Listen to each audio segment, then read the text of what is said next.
Judas Priest and Ozzy Osbourne's final gift, metal chat with Amorphis, and Kreator's incredible surprises for their fans. Metal is life and well, so let's see what keeps it going today. Here you go. Stryper's Christmas gift.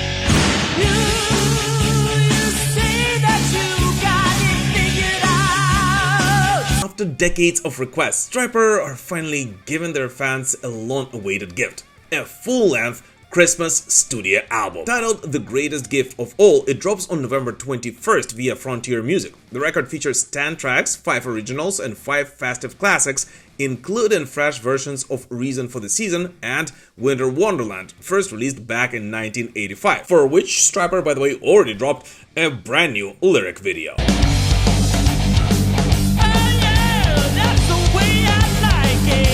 Michael Sweet says that the idea was always to blend tradition with the unmistakable Stryper edge, heavy guitars tuned down, massive harmony solos, and brand new songs like On This Holy Night and The Greatest Gift of All. But the most interesting thing about it is that this album will actually be released in a true old-fashioned manner, as this record will be available exclusively on physical formats.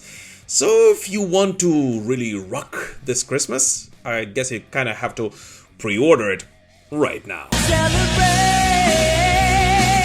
Here guys, super quick, as always, just have to point out that only around 30% of the people who watch my videos are actually subscribed to this channel, so if you're not one of those, and especially if this is not the first one you're watching here, I would really appreciate it if you'd consider subscribing right now. Let's continue building this amazing heavy metal community together.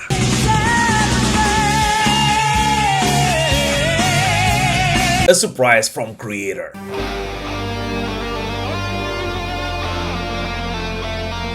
German thrash metal legends Kreator finally did what the band's fans anticipated from them for quite a while now, announced the release date for their 16th studio record.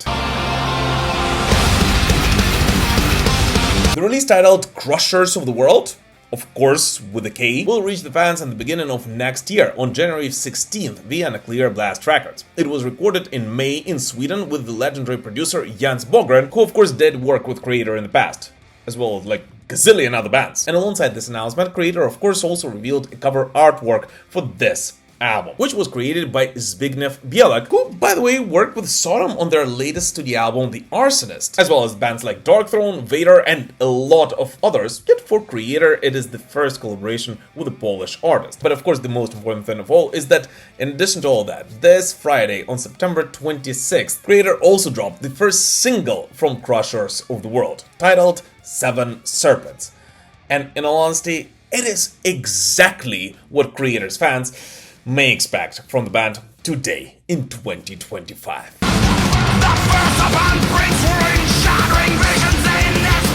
But on top of that, Kreator also announced a massive European tour for next summer, kicking off on March 20th in Lisbon, Portugal, and ending on April 25th in Copenhagen, Denmark. So running for 1 month through 20 countries across Europe and 27 shows featuring special guests, veteran thrashers Anthrax, the legendary Carcass, and the young but fierce Californians Nails, which in my opinion is a contender for a tour of the year, at least in thrash metal.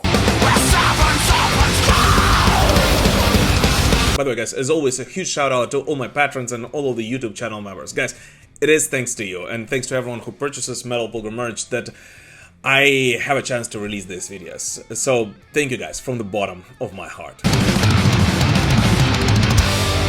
The cheap tickets scandal. I hustle every day. I hustle every day. The recent Game Plan conference, Live Nation CEO Michael Rapina stirred quite a controversy by claiming that, in his opinion, concert ticket prices are actually too cheap, comparing those to the ticket prices for sports events. Music has been underappreciated. In sports, a joke, it's like a badge of honor to spend 70 grand for a Knicks courtside seat. Okay, that's a question for a completely different video. Wow. They beat me up if we charge $800 for Beyonce. $800. Okay, we have a lot of runway left. So when you read about ticket prices going up, the average concert price is still $72. Try going to a Laker game for that. And there's 80 of them. The concert is underpriced and has been for a long time, said Michael. And the internet exploded. Because first of all, does he really think that $72 on average is cheap? I mean, on average, so we're talking about all concerts, including the tiny events on small venues that charge like $10 to $15. And there's actually a majority of those. But the craziest thing is that even then, Polestar reported the average top 100 tour ticket in North America was actually $136.45 in 2024. So nearly double Rapinoe's number, and nearly 3 to 4 times higher than an average ticket price in Europe. Tickets. Who charges that much money? Who does that? And here's a guy with an economics degree. I simply cannot stay silent and point out that the $1994, when that clip with Kurt Cobain was recorded, approximately costs $2.18 today, $2.18. So it's 2.2 times higher, when an average ticket price is around 10 times higher than it was 30 years ago. And in addition to the whole fact that a lot of people, and especially in the United States, simply cannot really afford to go to concerts and see their favorite bands, as well as their favorite sport clubs anymore. The craziest thing is that adjusted revenue for musicians and bands compared to back then is actually around 30% lower than it was. So no, sorry, but low ticket prices is not the problem with the music industry. The problem is the broken system, which if we do not fix alongside the streaming platforms, of course, only God knows what will happen to music industry in the future. And the craziest thing is that rock and metal is actually holding up quite well because of how die-hard the fan base of our favorite bands is. But seriously, if we don't fix the system, I actually think that many real musicians will eventually give their way to a much cheaper digital stuff. By the way, guys, although I did live in the United States for a very long time, I'm in Ukraine right now, and I haven't lived there for a while. So please let me know what you guys think. I mean, do you agree with me that this is simply ridiculous, or do you actually agree with Michael Rapinoe that ticket prices for concerts should actually be even higher than they are today? I'm actually really curious to find out.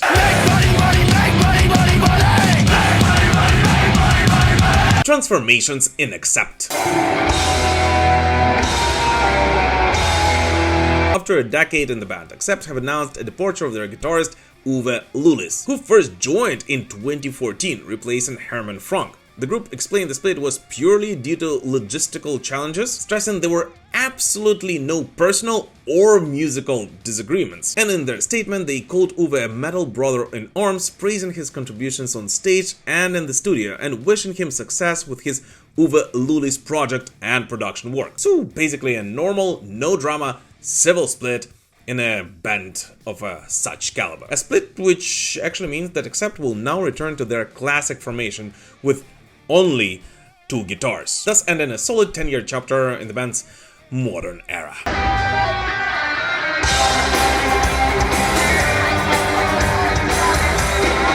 Your favorite part of the video, Blitz releases. Let's go! German heavy metal veterans Rage returned with a New World Rising, released via SPV Steam Hammer. This is their 27th studio album, and it showcases a rawer, more aggressive sound while still embracing their signature melodic roots. It also marks the first full-length debut of a new drummer, Gene Borman. The album includes tracks like Dead Man's Eyes and a re-recorded version of Straight to Hell, tying past and present in a record all about perseverance and evolution. And here I just want to point out that Rage actually was a very important band in my journey to become a metalhead, so I'm extremely happy to see PV and the team still rocking.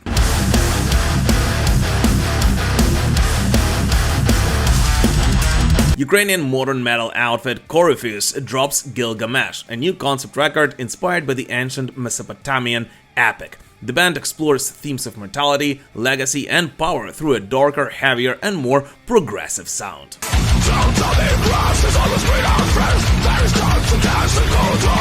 Melodic death metal torchbearers Morse Principium Est unleashed their 9th full-length Darkness Invisible via Perception Music. The album delivers their signature blend of razor-sharp riffs and haunting atmosphere, but adds even more complexity and emotional depth. Mixed and mastered by Jens Bogren and Tony Lindgren, this record feels like a matured version of their early 2000s roots, balancing brutality and melody with surgical precision.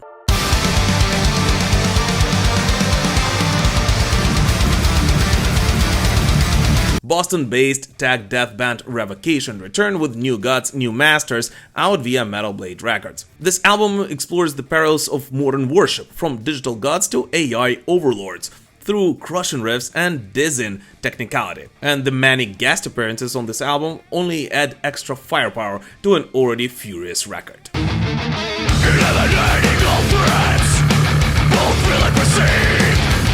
To mark their 60th anniversary, Scorpions have released From the First Sting, a massive 5-CD Blu-ray box set tracing their career-defining years from the early days onwards. The compilation features hits, deep cuts and live recordings, alongside rare versions and remastered classics. The Blu-ray also includes their iconic worldwide live concert and archival footage, making it a treasure trove for longtime fans.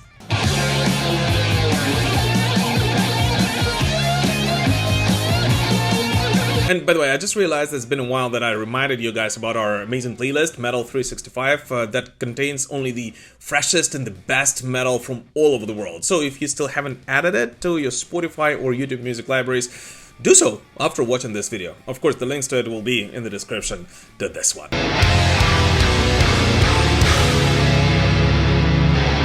Enthroned, break the silence.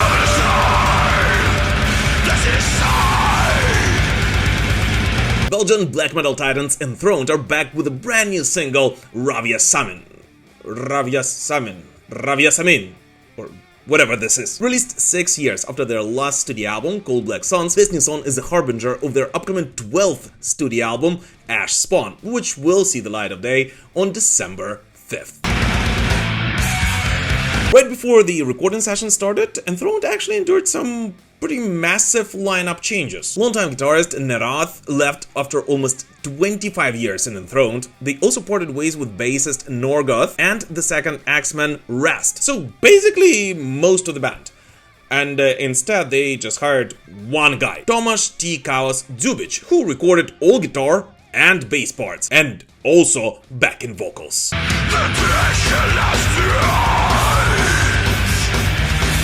By the way, as of right now, Nordigest is actually the only Belgian in this Belgian metal band. But either way, according to the band themselves, Revocation is a great showcase of what the new album will be like. And it looks like on it, Enthroned will continue exploration of the deepest and the darkest sides of black metal, sometimes pushing the boundaries of their sound to a more experimental and more avant-garde dimension. Possibly much more so than they've ever done in their career. And here, guys, by the way, you might have noticed something rather interesting behind me, and this is actually a Metal Warrior Golden Horns 2025 award, which I've won, and this was presented to me by Belgian Jasper and his amazing community. So, Belgian Jasper, thanks a lot, my friend, for this, and thanks to all the Jasper subscribers who voted for me. This actually means a lot to me, and thank you guys for all your support you're showing to me, the show, and Ukraine through this very difficult time. Metal Chat with Amorphis.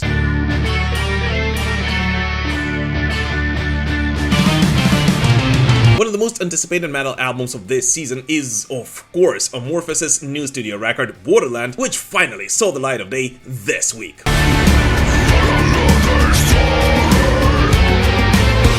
So, in this weekend's Metal Chat, welcome nobody else but Oppo from Amorphis. I can say that this album, Borderlands, on one hand, is a natural continuation of Halo, but at the same time it does feel different. It has this slightly different texture and feel to it. I think it will be appealing both to old school die-hard Amorphis fans and to absolutely newcomers to the band's sound. So it's a good gateway, into the world of Amorphis. Yeah, I think exactly the same, because Halo was kind of I think it was even like a little bit experimental album in production-wise, because the keyboards, for example, were pretty low in the mix. It was not like an ear candy record like Amorphis tends to do usually. So now this Borderland album kind of brings Amorphis back to where it belongs, or whatever. It's getting back to our roots in a production sense. You know, it's more easy to access and has more keyboards and all the familiar elements are there. So yeah, I'd say that Halo was pretty much a different kind of album in Amorphis discography, in like production wise.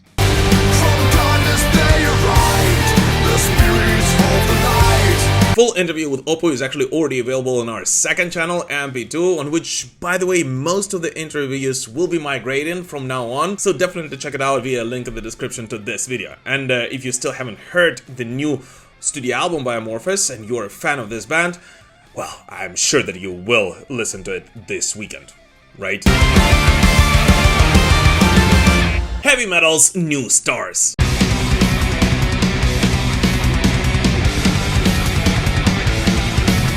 Here's some seriously cool news for the fans of the new wave of British heavy metal. Rising stars Tailgunner have officially signed with Napalm Records, and their upcoming sophomore album will be produced by nobody else but the legendary KK Downing. Here to see the revolution. Whoa! KK praised the band, saying that they are pretty much everything heavy metal should be, comparing their raw energy to legends like Maiden, Priest, Motorhead, and Def Leppard. And in honesty, I completely agree with KK, as in my opinion, Tailgunner is actually one of the few new bands that somehow are able to keep the energy and the raw aggression of the 80s style heavy metal. And if you do like that kind of music, it is virtually impossible to not love those guys. So yeah, I do wish my good friends at Tailgunner all the best, and I simply cannot wait to hear their new studio album. And especially since it's being produced by the legendary KK Downing, the guy who knows how to do heavy metal possibly better than anybody else, right? And I also just want to point out that if the guys want to bring the old school heavy metal back today, maybe it would be good also to bring the proper release schedule for the albums, which was a norm back in the 1980s.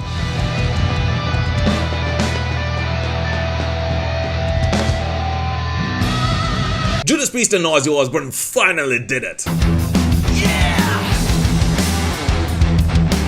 It is finally here, the long-awaited and teased version of Black Sabbath's War Pigs by Judas Priest, featuring nobody else but Ozzy Osbourne, is finally here. All profits from streams, downloads, and physical sales, so now we know there will be a physical edition of this single, which is pretty awesome, will go directly to the Glenn Tipton Parkinson's Foundation and Cure Parkinson's. As we all know, sadly, both of those bands, and Judas Priest with Glenn Tipton and Black Sabbath with Ozzy Osbourne, suffered from that terrible illness. But the craziest thing is that despite the whole fact that Judas Priest and Black Sabbath basically forged heavy metal together, they come from the same region in England and are the co-founders of our favorite genre, rocking out for more than 50 years, this actually is the first official studio collab by the two legends. And even more, it is actually the first ever duet Rob Halford had with Ozzy Osbourne, trading lines back and forth on one of metal's greatest anthems,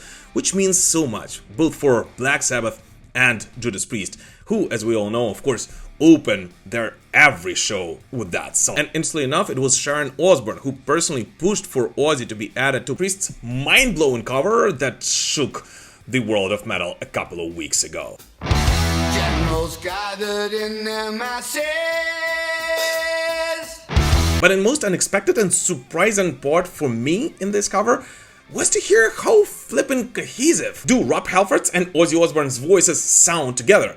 No, seriously, I always kind of thought that both of those vocalists have such unique voices that they simply cannot collab with anyone, let alone with each other. But in my opinion, it actually worked pretty awesome. And the only regret I personally have, and I'm sure many other heavy metal fans around the world have today, is that sadly, despite the whole fact that these bands have been friends for over 50 years, we've never got more collabs from them. And the only one we finally got actually came out post-mortem for the legendary Prince of Darkness. Just like witches at black masses. But anyways, what new music did you listen to this week? Please let us know in the comments. As always, thank you so much for watching this video, guys. Please don't forget to like it, comment under it, spread the word about the channel, and of course join our communities on Instagram, Facebook, X, Threads, Discord, and anywhere you can post content these days. Thank you so much for watching, guys, and we will prevail. Slava Ukraini!